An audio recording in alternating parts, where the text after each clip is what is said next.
A lei que proíbe o celular nas escolas completa 3 meses e o comportamento das crianças surpreende.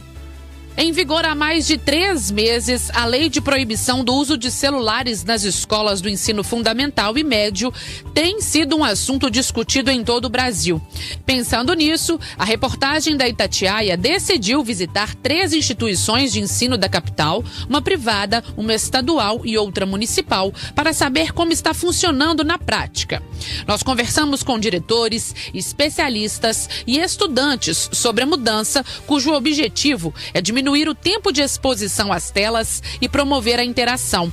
A reportagem constatou a volta de brincadeiras e a conversa cara a cara. Eu acho que no começo foi um pouco estranho. Fiquei bem assustada no início, eu confesso, porque acaba que a gente precisa de celular pra muita coisa. Não, a gente não pode continuar mexendo no telefone, é regra, tem que ser respeitada. Eu fiquei meio mal, mas eu confesso que eu não deixo dentro da mochila, não deixo desligado, não.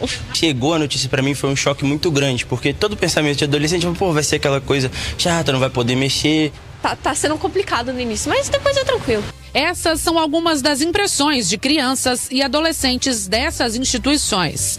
Elas não podem usar o celular na sala de aula ou no recreio, e há sanções para quem é pego com o aparelho. Segundo a subsecretária de Desenvolvimento da Educação Básica da Secretaria de Estado de Educação de Minas Gerais, Kellen Senra, o maior desafio é o fato de que, em muitos casos, o uso do celular já tem comportamento parecido com o vício. Uma preocupação que nós tínhamos era muito de uma questão de saúde mental, né, dos estudantes, a receptividade com isso e qual seria a reação desses estudantes, porque é uma questão também da gente entender o vício, né, a necessidade do uso. Não tivemos nenhum relato que tivesse que fazer alguma intervenção específica. Ainda assim, para Flávia Araújo, diretora da Escola Estadual Pedro II, na região do bairro Funcionários, em BH, a implementação da lei foi menos complicada do que se imaginava, mas o retorno está acontecendo.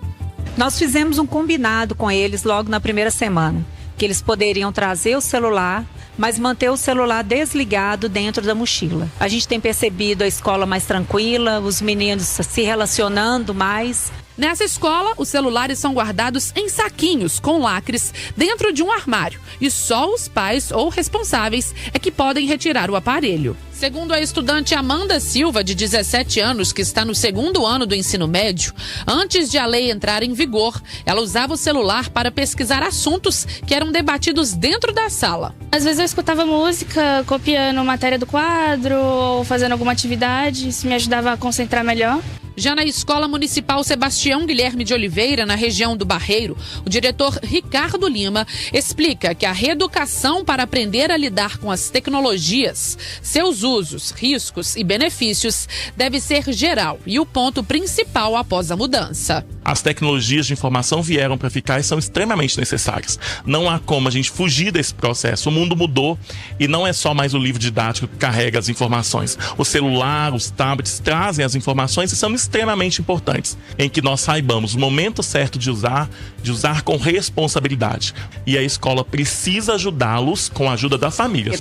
Segundo o Luca da Mata, de 14 anos, e está no 8º ano do ensino fundamental, um dos quase 700 alunos da instituição, os pais concordaram com a lei e até em casa algumas mudanças foram feitas. Lá em casa também tem umas regras que eu não posso ficar muito tempo em frente à tela. 2 horas livres para eu mexer no meu celular, fazer o que eu quiser. Eu acho que é uma coisa realmente que ajuda o compreendimento dos alunos, né, sobre prestar atenção na aula e não atrapalhar os professores. No bairro Sion, o Colégio Santa Doroteia, com mais de 3.500 alunos, já proibia o uso de celular durante as aulas. Mas, segundo a diretora Zuleika Ávila, as regras após a nova lei ficaram ainda mais rígidas. A função da escola é fazer com que os alunos entendam que lei é para ser cumprida. É que realmente o uso da tela, dependendo inclusive da idade, ela torna-se um mal que vem afetando consideravelmente a questão emocional e psicológica das crianças. E mesmo os alunos têm também demonstrado a produtividade deles em matéria de cognição, de atenção, né? Porque até a gente que é adulto, se o celular treme um pouquinho, vocês logo quer saber quem é que está mandando mensagem e tudo mais. Durante a visita nas escolas, o efeito da proibição dos celulares tem surtido efeito.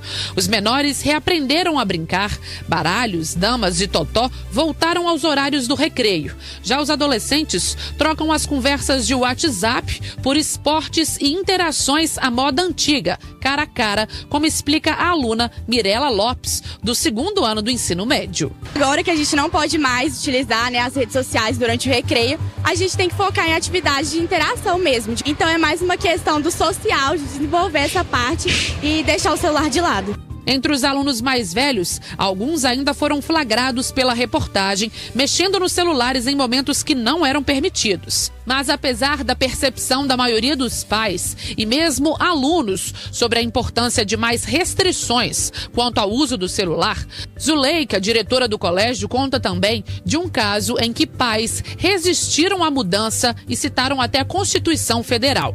Nós tivemos um caso que nós tivemos uma resistência de uma família, até citando a Constituição Federal, a questão do Estatuto da Criança e do Adolescente, mas nós já encaminhamos para o Ministério Público, para que o Ministério também Público nos dê também o respaldo.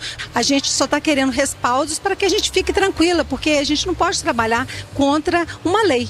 Tô tentando, mas assim, não é difícil. Presta atenção na aula que você vai rapidinho. De janeiro para março foi uma coisa um pouco diferente, porque eu já consigo focar mais. Eu comecei a ver que dá pra fazer algumas coisas sem o celular e tem algumas coisas que a gente precisa, mas é só pesquisar no caderno ou no livro. Então, realmente, achei que me ajudou bastante ficar sem o celular nesse período. Repórter Thalissa Lima.